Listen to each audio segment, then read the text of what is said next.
Take a live look at the roads. They're starting to thaw out as the temperature moves above freezing. All the green dots on this map are the places where the city of Greensboro's already plowed.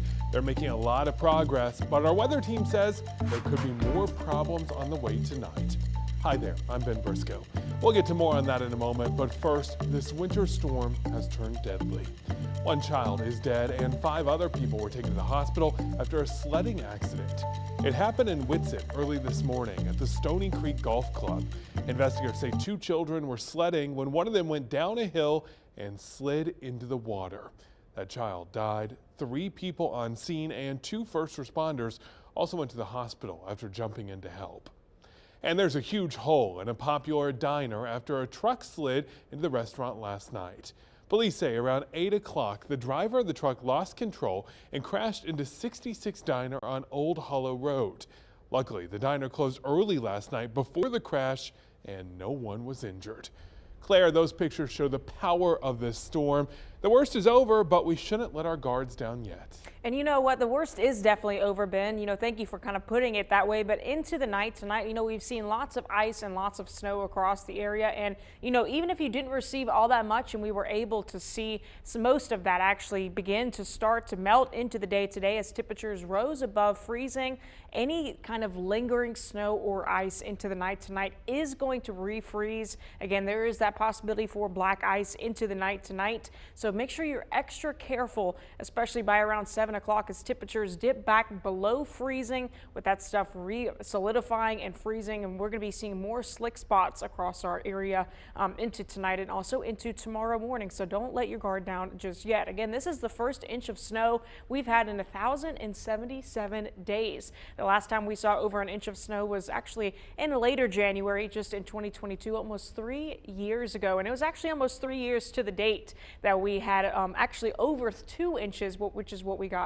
for our area. Snow cover we've seen across the region, much more of course to our north, but for us in the Triad, between mainly around 1 to 3 inches across the area. Portions in the mountains saw even more than that, mainly in the 3 to 5 inch range. Of course, with that sleet kind of moving into the area and freezing rain, there are going to be some lower amounts kind of mixed in there, especially to our south where that warmer air kind of continued to make its way into the atmosphere. I look at the winter radar for right now. Yesterday we were tracking that system and it has moved offshore. As it has done so, high pressure is building in. You could see a little bit of snow well to our north, right along the border of Virginia and North Carolina. I'm not expecting any of that to make it here. We have lots of sunshine and high pressure is going to continue to build in into tonight as well as into the day tomorrow.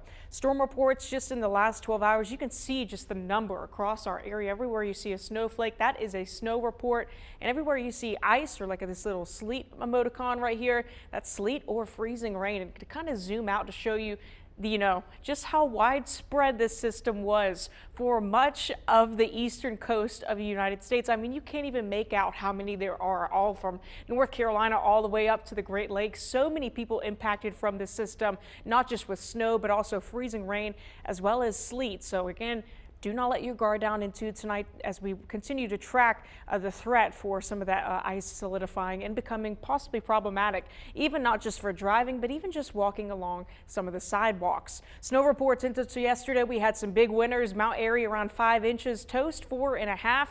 Other places like us here in Winston-Salem 2.5. Over 2 inches here in Greensboro at our last reading 2.1. Thomasville at 1.6. Randleman at 1.3. And as you head to the south, numbers also started to cut out a bit as we saw more and more warmth kind of make its way into the atmosphere. We did see quite a lot of snow in Mount Airy. As I noted, this was taken by Evan Dorset up to around 5 inches. You can see right here on the ruler, and most of that is pretty nice snow. This one is actually one of my personal favorites. Absolutely gorgeous of this cardinal just taking in the snow. It's like they know to strike a pose, right? This is taken by Felicia Clemens, and it is just a beautiful photo. She takes some of the best ones too. She has some families of cardinals that she likes to photograph. Right now across the area, we're in the middle 30s and we're seeing winds that are pretty gusty across the area out of the northwest, around 20 to 30 miles per hour. Some places even higher than that. Right now in Blowing Rock, we're at around 19 degrees. Just last weekend, we saw lots of coatings across the sidewalks and of course along the roads. This has cleared up a lot since the last time I looked at this sky cam just earlier this morning, and we've seen a lot of improvement across the area. Blowing rock seen between around 3 to 5 extra inches from this system, kind of making its way through the area. It just looks like a winter wonderland. Temperatures and feels like across our area, mainly in the 30s, mid to upper 30s, but feels like we are in the 20s across the region, especially with that wind continuing to crank it out between 25 to 35 miles per hour behind this system. Now, high pressure is going to build into the day tomorrow. That's going to be bringing in much more sunshine, and I'm also expecting for those winds to die down into the night tonight. Kind of a quick look at our current traffic map across the region. Wanted to zoom in on Guilford County. There are a couple of more trouble type spots here where you see a 25 mile per hour kind of not stop and go, but just a little bit of congestion in the future of I-840 East along Joseph Bryan Boulevard. We've been keeping tabs on the traffic all across the map, and we'll continue to do so heading into the night tonight with the possibility of more ice solidifying. So keep that in mind. Wind gusts across the way for the area today, 32 in Greensboro. They are expected to die down into the night tonight. Lots of sunshine is expected here these next several days. We're going to be right back in the mid to upper 40s, warming up in the upper 40s by Monday, not nearly as cold, but we're back in the mid to upper 30s by Wednesday. More rain chances returning into next weekend. Thank you, Claire. As you heard, our focus right now is on the roads tonight, with the expectation that they will refreeze. Our Denise McMiller is live in Winston-Salem with how the city's prepping the roads there. Yeah, Ben, we have set up on Peace Haven and Country Club Road because this is the last location that city crews said that they would tackle, and they've done a pretty good job. You can see the roads are clear. The sun has been a great help as well with melting the leftover snow. There is some slush out on the roads. We've been out here since about 8 this morning throughout the city. This is the most traffic I've seen on the roadways today. I would encourage folks to get things done now and get back inside. As you mentioned, Ben, and as Claire has mentioned, tonight it's going to get cold. The slush that you see left over, the wetness is going to turn into ice. So we want to make sure folks are inside, and so they don't have to deal with the icy conditions. The city's field operations crew says they will be back out here overnight to put salt out on the roadways, but they won't be able to plow anything because it's going to freeze. So we want to make sure folks are staying indoors. The city says it'll likely be 2 to 3 days before they be able to get all roads clear. A lot of the neighborhood roads have not been touched. So if you can stay in, as we have mentioned many times, stay in if you can. Live here in Winston-Salem, I'm Denise McMiller, WFMY News 2. Glad to see they're making progress.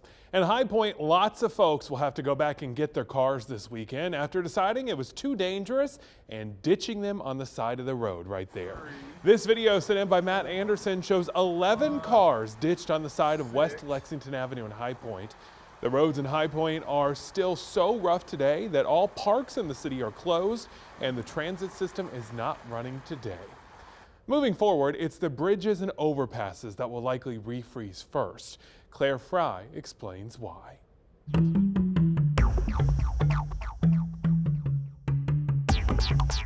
Today we're going to dive into an important topic for winter weather safety. Why do bridges and overpasses freeze first? You see all the time while you're on the road the signs that say bridge ices before road. Let's take a closer look at why. When temperatures drop and ice forms on surfaces, all surfaces won't react the same way. Regular roads are built on the ground with the earth beneath them acting as a thermal buffer.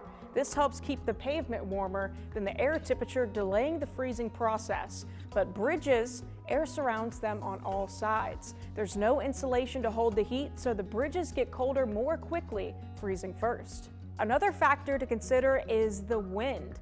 Because bridges and overpasses are elevated, they're more exposed to wind that will carry heat away from the surface, making it even colder and increasing the likelihood of ice formation. Roads may be somewhat sheltered from the wind by features like trees or buildings. We've seen this happen in our area recently, so understanding this simple science can help you stay safe during winter driving. Always keep an eye on the weather and be especially cautious when approaching elevated roadways. Stay safe, stay warm, and thanks for tuning in to Raise Your Weather IQ. I'm meteorologist Claire Fry. Hey folks, we can't say this enough. Right now the roads are looking pretty good, but later tonight they will be a mess as they refreeze. Make sure you follow on WFMYnews2.com for the very latest and check back here on WFMY Plus at 6 o'clock. We'll have an update then.